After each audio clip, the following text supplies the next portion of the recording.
Hello नमस्कार दोस्तों, मैं हूं आपका दोस्त राहुल और आप सभी का स्वागत है मेरे यूट्यूब चैनल द स्टडी 2.0 पर। दोस्तों आशा करता हूं कि आप सब लोग अच्छे और मस्त होंगे।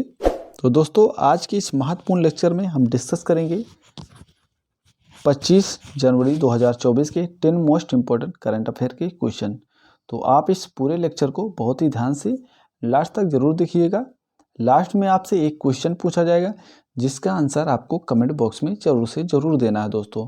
और लास्ट में वीडियो के स्टैटिक जीके के कुछ पॉइंट रखे गए हैं, तो उनको भी देखना ना भूलें। तो ये वीडियो लास्ट तक जरूर देखें, आपको ज़रूर पसंद आएगी ये हमारी वीडियो दोस्तों। तो चलते हैं, शुरू करते हैं आज का इम्पोर्टेंट क्वेश्चन। आज का हमारा पहला और इम्पोर्टेंट क्वेश्चन आपकी स्क्रीन पर ये रहा। आपसे पूछा गया है किस राज्य में मोहाली में अपनी तरह का पहला मदर मिल्क बैंक स्थापित किया गया है। तो इसका जो राइट आंसर है पंजाब, इसका राइट आंसर है ऑप्शन नंबर बी। तो याद रखिए दोस्तों, ये जो है पंजाब में पायलट प्रोजेक्ट के रूप में अपनी तरह का पहला मदर मिल्क बैंक जो है डॉक्टर BR अम्बेडकर राज्य चिकित्सा संस्थान मोहाली में स्थापित किया गया है। आप जानते हैं क्या है मदर मिल्क बैंक? ये जो है एक नॉन प्रॉफिट बैंक है जहां नवजात शिशुओं के लिए मां का सुरक्षित दूध स्टोर किया जाता है। तो इसकी मदद से उन नवजात शिशुओं को मां का दूध उपलब्ध कराया जाएगा जिनकी मां किसी कारणवश स्तनपान जो है करा पाने में असमर्थ हैं। तो उन नवजात शिशुओं को यहाँ से दूध मिल पाएगा। तो याद रखें दोस्तों। आइए बात करते हैं दोस्तों 2023 में जो प्रथम है उनकी चर्चा करते हैं एक बार। तो आपसे पूछा है दुनिया का पहला 3D प्रिंटेड मंदिर कहाँ पर है? तो यह है तेलंगाना में। अगर आपसे पूछे दुनिया की पहली रोबोट CEO का क्या नाम है? तो मिका नाम है। दुनिया की पहली ग्रीन हाइड्रोजन सेल बस की शुरुआत कहाँ पर होती है? तो दिल्ली में होती है। अगर आपसे पूछे ट्रांसजेंडरों के लिए समर्पित भारत की पहली OPD की शुरुआत कहाँ पर हुई? तो नई दिल्ली में हुई। अगर पूछे आपसे भारत का पहला 3D प्रिंटेड मंदिर जो 3D प्रिंटेड डाकघर कहाँ पर है? तो वो है बेंगलुरु में। भारत का पहला कृषि डेटा एक्सचेंज पूछे आपसे तो हैदराबाद बताएंगे। और भारत का पहला ड्रोन प्रशिक्षण केंद्र पूछे तो तेलंगाना बताएंगे दोस्तों। तो आगे बढ़ते हैं दोस्तों, बात करते हैं पंजाब आया है तो पंजाब के बारे में। पंजाब की राजधानी आपसे पूछे चंडीगढ़ है। और अगर आपसे पूछे गवर्नर कौन है तो बनवारी लाल पुरोहित हैं। और वर्तमान में आपसे पूछे चीफ मिनिस्टर कौन है तो भगवंत मान यहाँ के चीफ मिनिस्टर हैं। राज्यसभा की सीटें पंजाब में 7 हैं, लोकसभा की 13 सीटें हैं और असेंबली यहाँ जो है विधानसभा की 117 सीटें विधानसभा की हैं। तो याद रखेंगे। आइए नेक्स्ट क्वेश्चन पे। लेकिन इससे पहले दोस्तों यदि वीडियो हमारी पसंद आ रही है आप सभी को तो प्लीज़ इस वीडियो को लाइक ज़रूर करें और चैनल को सब्सक्राइब नहीं किए हैं, चैनल पर नए हैं तो प्लीज़ चैनल को सब्सक्राइब कर लें और इस वीडियो को ज़्यादा से ज़्यादा अपने सभी दोस्तों तक शेयर करें दोस्तों। बस इतना ही। आगे चलते हैं क्वेश्चन नंबर 2 पे। क्वेश्चन नंबर हमारा 2 है किस राज्य में कच्छी खरे खजूर को GI टैग का दर्जा मिला है? तो कच्छी खजूर जो है इसका जो GI टैग का दर्जा दिया गया है दोस्तों वो दिया गया है गुजरात राज्य को। ऑप्शन नंबर ए इसका राइट आंसर है। तो याद रखेंगे दोस्तों, गुजरात राज्य इसका राइट आंसर है। गुजरात राज्य में जो कच्छी खरे खजूर है इसको GI टैग का दर्जा दिया गया है। कच्छी जो है कच्छ में ये खजूर की एक मौजूदगी जो है वो बताई जा रही है कि 400 से 500 वर्ष पुरानी मानी जाती है। यहाँ पर गिर केसर आम के बाद जो है GI टैग पाने वाला ये दूसरा फल बना है। कौन? कच्छी जो खरे खजूर। तो याद रखें गुजरात इसका राइट आंसर है। आइए दोस्तों बात करते हैं उड़ीसा के GI टैग। ठीक है, कुछ जान लेते हैं। आपसे पूछे लांजिया सोरा पेंटिंग उड़ीसा का GI टैग मिला है। डोंगरिया कोद साल और खाजुरी गुडा ढेकनाल मगजी, ठीक है, और सिमिली पाल काई चटनी इसका भी GI टैग मिला है। नया गढ़ जी कांति मुंडी बैगन को GI टैग मिला गया है। और कोरापुट काला जीरा चावल को भी GI टैग मिला है उड़ीसा राज्य का।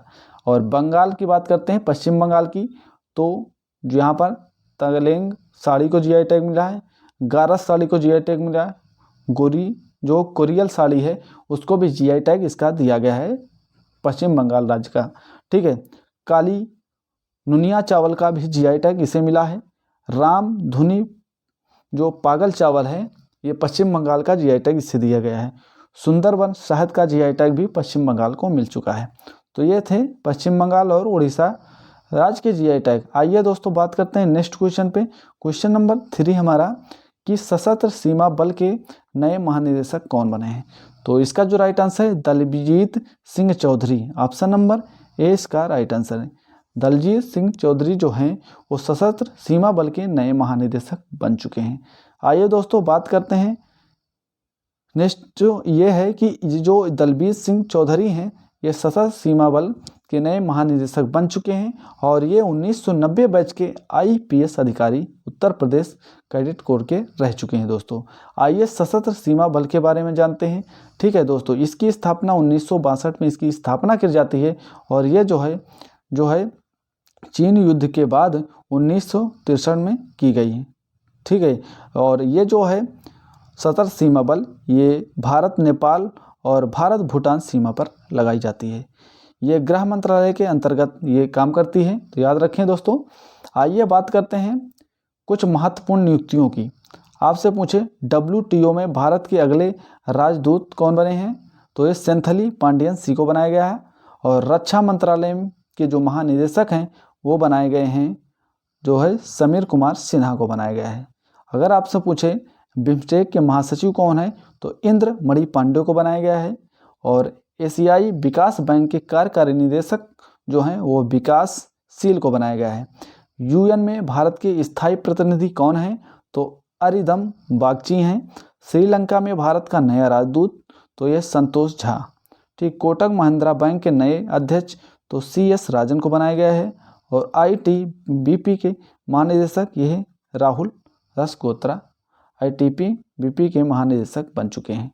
नेक्स्ट क्वेश्चन नंबर हमारा 4 है, अजीत सिंह गिल का निधन हो गया है, वो किस खेल से संबंधित है। इंपॉर्टेंट क्वेश्चन है दोस्तों। जो अजीत सिंह गिल हैं उनका संबंध जो है वो क्रिकेट और हॉकी दोनों से है, तो ऑप्शन नंबर डी इसका राइट आंसर है। क्रिकेट और हॉकी ये दोनों खेलते हैं दलजीत सिंह गिल, तो इनका निधन हो चुका है। तो याद रखें ये क्रिकेट और हॉकी से संबंधित हैं। ये सिंगापुर के सबसे बुजुर्ग ओलंपियन हैं। ठीक है, सिंगापुर के रहने वाले हैं और पूर्व भारतीय मूल के राष्ट्रीय हॉकी खिलाड़ी भी हैं जो अजीत सिंह गिल हैं। इनकी जो 95 वर्ष की आयु में इनका निधन हो चुका है और इन्हें जो है 1948 से 1951 तक जो है सलंगोर इंडियन एसोसिएशन के लिए 1950 में सलंगोर राज्य के लिए हॉकी और क्रिकेट इन्होंने खेला है और इनका जो उपनाम है बिंग हिटिंग सिख इनका नाम है, तो याद रखेंगे। आइए दोस्तों अब हम बात करते हैं निधन हुए उन व्यक्तियों की। तो अभी हाल ही में निधन हुए उन कुछ व्यक्तियों के चर्चा करते हैं। आपसे पूछे उस्ताद राशिद खां, ये एक शास्त्रीय गायक हैं, इनका हाल ही में अभी निधन हो चुका है। वेद प्रकाश नंदा जो है भारतीय अमेरिकी शिक्षाविद हैं, इनका भी हाल ही में निधन हो चुका है। नेता और अभिनेता जो विजयकांत हैं ये इनका निधन हो चुका है। ये नेता और अभिनेता दोनों थे, तो याद रखें। ली सुन क्यून ये सीरिया जो साउथ कोरिया है वहाँ की एक्टर हैं, तो ली सिन क्यून इनका भी निधन हो चुका है। और जूनियर मासूद की बात करें तो एक अभिनेता है, इनका भी निधन हो चुका है। और आर सुब्रा लक्ष्मी ये अभिनेत्री हैं, इनका भी निधन हो चुका है। नोबेल पुरस्कार विजेता जो हेनरी किसिंजर हैं, हाल ही में इनका भी निधन हो चुका है। सुप्रीम कोर्ट की पहली महिला जज फातिमा बीबी का निधन हो चुका है। और अमेरिका के जो पूर्व महिला थी, ठीक है, प्रथम महिला थी वो रोजार जो है कार्टर, इनका भी निधन हो चुका है दोस्तों, तो याद रखेंगे। रोजलिन कार्टर का भी निधन हो चुका है। आगे बढ़ते हैं। नेक्स्ट क्वेश्चन नंबर हमारा 5 है, 2024 के लिए कितने बच्चों को प्रधानमंत्री राष्ट्रीय बाल पुरस्कार प्रदान किया जाएगा। तो राष्ट्रीय बाल जो है प्रधानमंत्री राष्ट्रीय बाल पुरस्कार जो दिया जाएगा वो 19 बच्चों को दिया जाएगा। ऑप्शन नंबर ए इसका राइट आंसर है। 19 बच्चों को इस बार जो है प्रधानमंत्री राष्ट्रीय बाल पुरस्कार से सम्मानित किया जाएगा दोस्तों। आइए हम अब बात करते हैं ये जो प्रधानमंत्री राष्ट्रीय बाल पुरस्कार है ये 19 बच्चों को इसमें दिया जाएगा। ठीक है, बहादुरी, कला और संस्कृत, पर्यावरण, नवाचार, विज्ञान और प्रौद्योगिकी, सामाजिक सेवा और खेल श्रेणियों में ये दिया जाता है। तो इतनी श्रेणियों में यह पुरस्कार दिया जाता है दोस्तों। तो यह पुरस्कार जो है 22 जनवरी 2024 को विज्ञान भवन में भारत के जो राष्ट्रपति हैं द्रौपदी मुर्मू इनके द्वारा प्रदान किया जाएगा। ठीक है, या प्रदान किया गया। ठीक है, 22 जनवरी को। तो याद रखेंगे दोस्तों, कुल 19 बच्चों को इनमें दिया गया, जिसमें से 9 लड़के हैं और 10 लड़कियां हैं। तो याद रखें दोस्तों, और 18 राज्य और केंद्र शासित प्रदेशों से ये लड़कियां हैं। तो आइए आप बात करते हैं दोस्तों क्वेश्चन नंबर 6 की। क्वेश्चन नंबर हमारा 6 है, पेप्सिको इंडिया के सीईओ कौन बने हैं? तो पेप्सिको इंडिया के जो सीईओ बने हैं वो बने हैं जागृत कोटेचा। ऑप्शन नंबर ए इसका राइट आंसर है। ठीक है, जागृत कोटेचा जो है वो पेप्सिको इंडिया के नए सीईओ बन चुके हैं। ठीक है, याद रखेंगे दोस्तों, ये जो है अहमद अल शेख के स्थान लेंगे। किसका स्थान लेंगे? अहमद अल शेख का स्थान लेंगे, जो पूर्व जो है जो मध्य पूर्व के लिए सीईओ की भूमिका निभाएंगे। तो अब ये निभाएंगे। तो कोटेचा जो हैं ये मार्च 2024 में सीईओ की भूमिका निभाने वाले हैं। पेप्सिको एवं अमेरिका का बहुराष्ट्रीय खाद्य स्नैक्स और पेय निगम है, और इसका मुख्यालय जो है वो न्यूयॉर्क में इसका मुख्यालय है। आइए दोस्तों, अब हम बात करते हैं नेक्स्ट क्वेश्चन की। क्वेश्चन नंबर 7 है, पीएम मोदी ने किस राज्य में 2000 करोड़ रुपए की लागत की 8 अमृत परियोजनाओं की आधारशिला रखी है? तो कहाँ पर रखी है? यह रखी गई है महाराष्ट्र में। ऑप्शन नंबर ए इसका राइट आंसर है। 2000 करोड़ रुपए की लागत की 8 अमृत परियोजनाओं की आधारशिला रखी गई है प्रधानमंत्री नरेंद्र मोदी द्वारा। कहाँ पर? महाराष्ट्र में। तो याद रखेंगे, महाराष्ट्र इसका राइट आंसर है।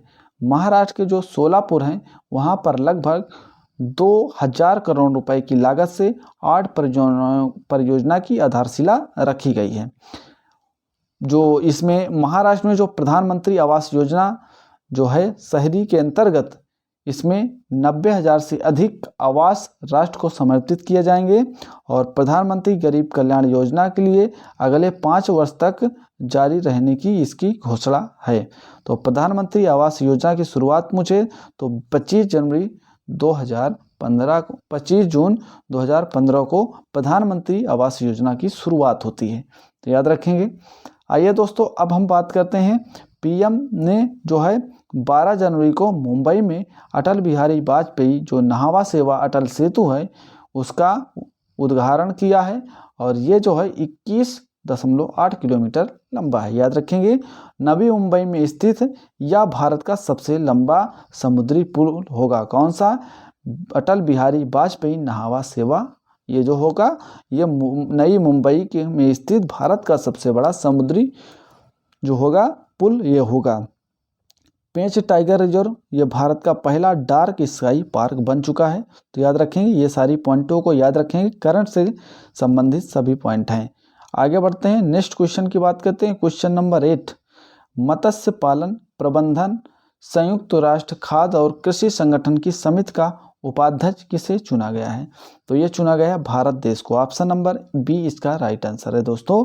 आइए अब हम बात करते हैं, भारत को मत्स्य पालन प्रबंधन पर संयुक्त राष्ट्र खाद्य और कृषि संगठन की समिति का उपाध्यक्ष चुना गया है, और 57 वर्षों में पहली बार वैश्विक मत्स्य पालन और प्रबंधन ब्यूरो के सदस्य के रूप में काम करेगा।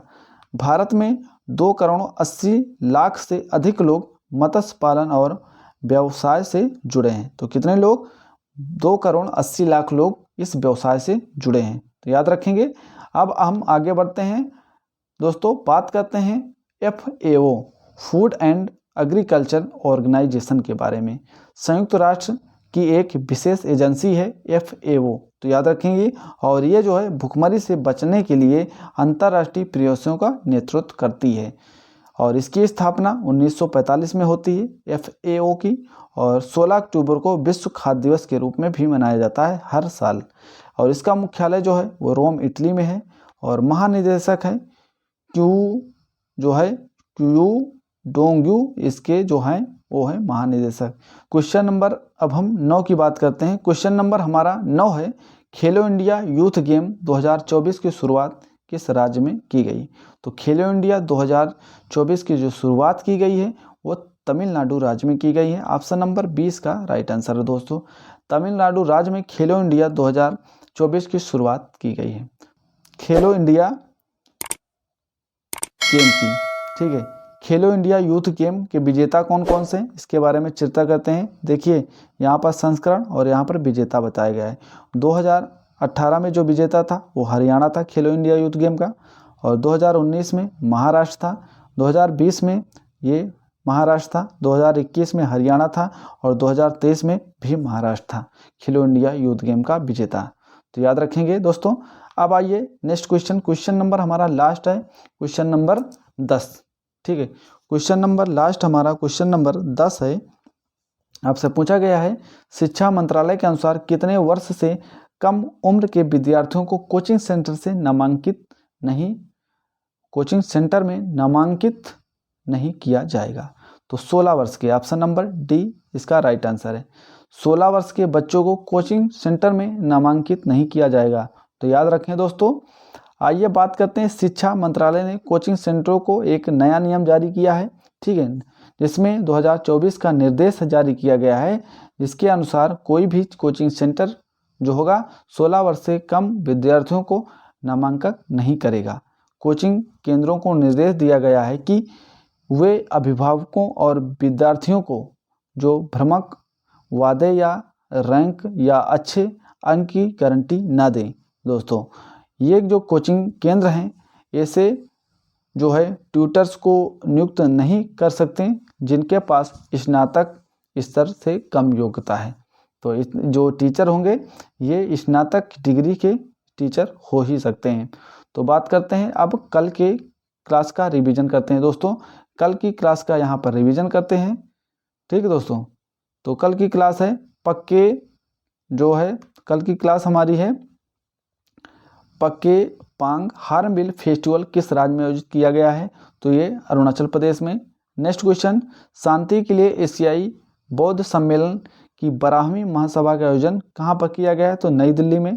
Next question, wings India award 2024 में सर्वश्रेष्ठ हवाई अड्डे का पुरस्कार किसने जीता?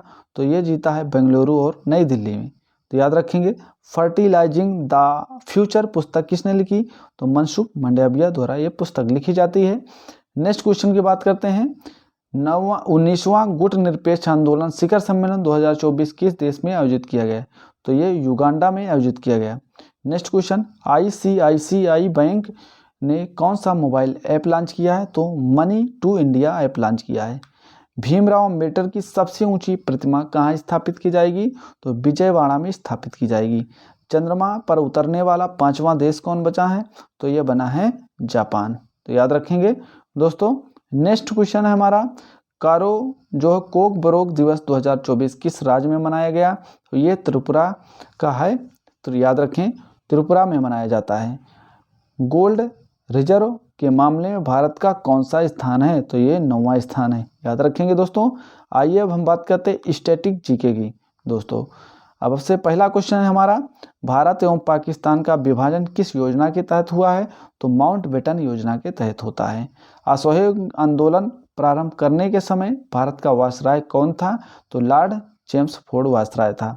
सैंडलर आयोग का संबंध किससे है? तो शिक्षा से संबंधित है। नेक्स्ट क्वेश्चन है, द व्हील्स ऑफ हिस्ट्री नामक पुस्तक के लेखक कौन है? तो इसके जो लेखक है राम मनोहर लोहिया हैं। नेक्स्ट क्वेश्चन, संविधान के अंतर्गत भारतीय लोकतंत्र के आदर्शों को हम कहाँ देख सकते हैं? तो हम प्रस्तावना में देख सकते हैं। भारत के संविधान का निम्नलिखित में से कौन सा अनुच्छेद प्रेस की स्वतंत्रता से संबंधित है? तो अनुच्छेद 19 प्रेस की स्वतंत्रता से संबंधित है। नेक्स्ट क्वेश्चन, भारतीय संविधान का कौन सा अनुच्छेद व्यक्ति के विदेश यात्रा के अधिकार को संरक्षण प्रदान करता है? तो इसका क्वेश्चन आंसर जो है ऑप्शन नंबर 21, अनुच्छेद 21 इसका राइट आंसर है। प्राचीनतम विवाह संस्कार का वर्णन करने वाला विवाह सूक्त किस में पाया जाता है? तो ये ऋग्वेद में पाया जाता है दोस्तों। तो ये था स्टैटिक जीके का रिवीजन। तो आइए दोस्तों, कल का मेरा क्वेश्चन था आपसे, मिस्र के तीसरी बार राष्ट्रपति कौन चुने गए। तो मिस्र के जो तीसरी बार राष्ट्रपति चुने गए हैं वो चुने गए अब्देल फतेह अल सीसी। ऑप्शन नंबर सी इसका राइट आंसर दोस्तों। इसका जो आंसर है केवल एक लोगों ने दिया, जिनका नाम है जो सर्वेश काजी। तो इन्होंने इसका राइट आंसर दिया है। तो याद रखेंगे। आज का हमारा क्वेश्चन है आपसे, किस देश में दुनिया का सबसे पुराना किला खोजा गया है। तो इसका जो आंसर है आप कमेंट बॉक्स में ज़रूर दें दोस्तों, हमें इंतज़ार रहेगा आपके आंसर का। दोस्तों वीडियो पसंद आई हो तो वीडियो को लाइक ज़रूर करें दोस्तों, और चैनल पर नए हैं तो चैनल को सब्सक्राइब करके बेल आइकन को ज़रूर प्रेस कर लें, ताकि हर वीडियो का नोटिफिकेशन आपको टाइम पर मिलता रहे दोस्तों। तो इस वीडियो को ज़्यादा से ज़्यादा अपने सभी दोस्तों तक शेयर करें, और इस वीडियो से संबंधित कोई सुझाव देना है तो आप इस कमेंट सेक्शन में दे सकते हैं। तो दोस्तों ये वीडियो आज का यहीं तक, मिलते हैं नेक्स्ट वीडियो में दोस्तों। आज के लिए सभी प्यारे दोस्तों को जय हिंद, जय भारत।